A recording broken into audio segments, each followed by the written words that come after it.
राम जय राम श्री राम जय राम श्री राम जय राम श्री राम जय राम श्री राम जय राम श्री राम जय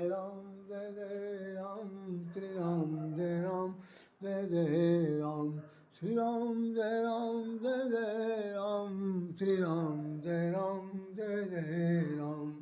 राम जय राम श्री राम जय राम श्री राम जय राम श्री राम जय राम बोलिए सब रामचंद्र महाराज की जय। आज भगवान विष्णु श्री हरि के अवतार के रूप में जन्म लेने वाले भगवान परशुराम जी का अवतरण दिवस है। भगवान परशुराम ने धर्म के विरोधियों को दंड दिया, ये आज अखबार में निकला हुआ है। परशुराम का जन्म महोत्सव मनाने के लिए गोष्ठी की गई, जिसमें यहाँ उत्तर प्रदेश के डिप्टी सीएम मिस्टर पाठक साहब इसमें सम्मिलित हुए और बहुत से इसमें प्रेरणादायक चीज़ें लिखी हुई हैं, लेकिन इन सब चीज़ों पर हम लोग ध्यान नहीं दे रहे हैं। बस आज देखिए, इस पर हम लोग 2 मिनट चर्चा करते हैं। आज बिल्कुल मेरे पास बिल्कुल समय नहीं है और मैंने बहुत कोशिश की कि भाई आज मैं डिटेल में बहुत कुछ कहूँगा, लेकिन सचमुच हार हो गई और ये हार को मैं हार ही मान रहा हूँ क्योंकि कह नहीं पाया। अच्छा, वास्तविकता क्या है कि आज अक्षय तृतीया को भगवान के परशुराम जी के जन्म अवतरण से जोड़ा गया। ये कितनी बड़ी ये षड्यंत्र हो सकता है, वो भोक्तावादी संस्कृति का हो सकता है, कुछ अन्य लोगों की भी चाल हो सकती है, लेकिन हमारे अक्षय तृतीया में भगवान ने जन्म जरूर लिया। जैसे रामनवमी में भगवान जन्म जरूर लिया, लेकिन इसका अर्थ ये बिल्कुल नहीं है कि उस दिन खासतौर से कीमती धातु खरीदी जाए या किया जाए कि घर बेच तमाशा देखा जाए। ऐसा कुछ नहीं। मैं इस पर बहुत विशेष डिटेल चर्चा करूँगा। इस चौपाई को मैं आपको सामने रख करके एक सिंपली से एक बात कह देना चाहता हूँ कि भगवान जो परशुराम जी ने कहा,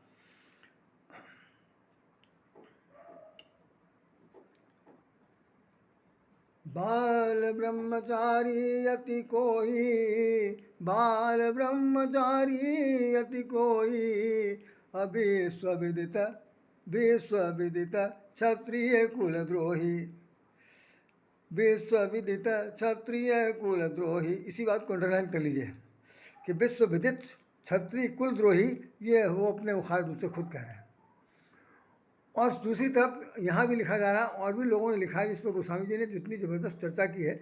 एक ब्राह्मण होते हुए ब्राह्मण के बारे में निष्पक्ष कितना लिखा जा सकता है, उनके चारित्रिक विश्लेषण को कितना उन्होंने बिल्कुल दर्पण की तरह दिखा के धर दिया रामचरितमानस में, जिसको कोई उदाहरण नहीं है।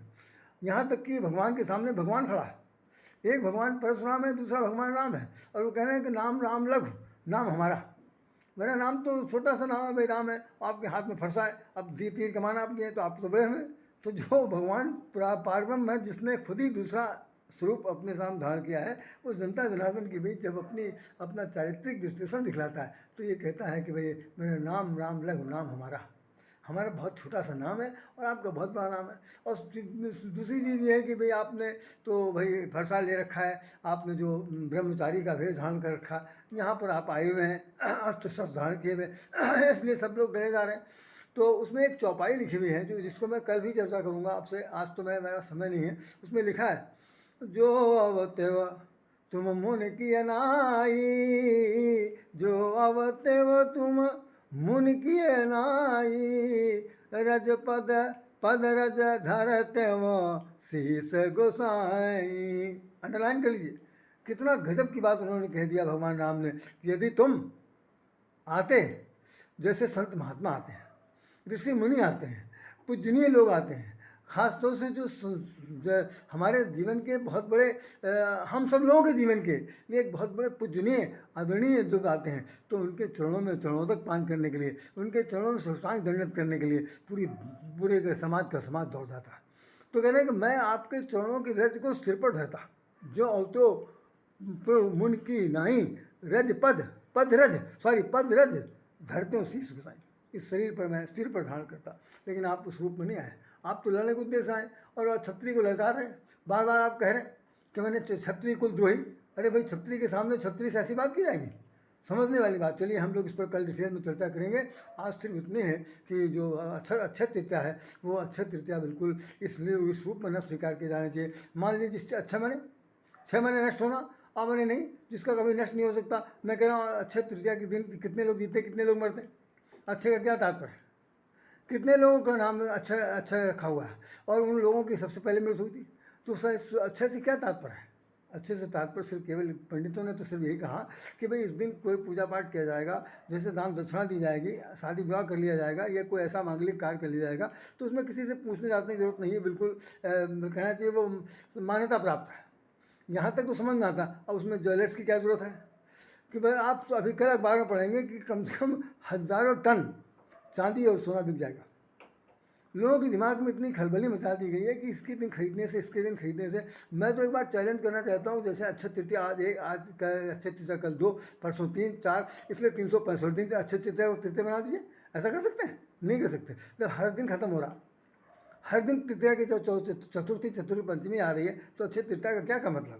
भाई वर्ष में एक बार आया है तो ठीक है भाई, उसको उस तिथि का उतने ही महत्व है कि भाई उस दिन जो दान दक्षिणा दिया जाना चाहिए दीजिए। लेकिन अब ये कहो कि भाई अक्षय तृतीया है, आज के दिन घर भेजो, आज के दिन तमाशा देखो, आज के दिन जेब खाली करो और सब जाइए वहाँ पर वो करिए, इसमें ऐसा कहाँ लिखा हुआ? आज हमने पढ़ा बारे में, उसमें कहीं कहीं कहीं कुछ विचारकों ने उसमें अपने मत दिए हैं और वो कह रहे हैं कि इसमें ऐसा कुछ भी नहीं है कि भाई कीमती धातु में खरीदी जाए।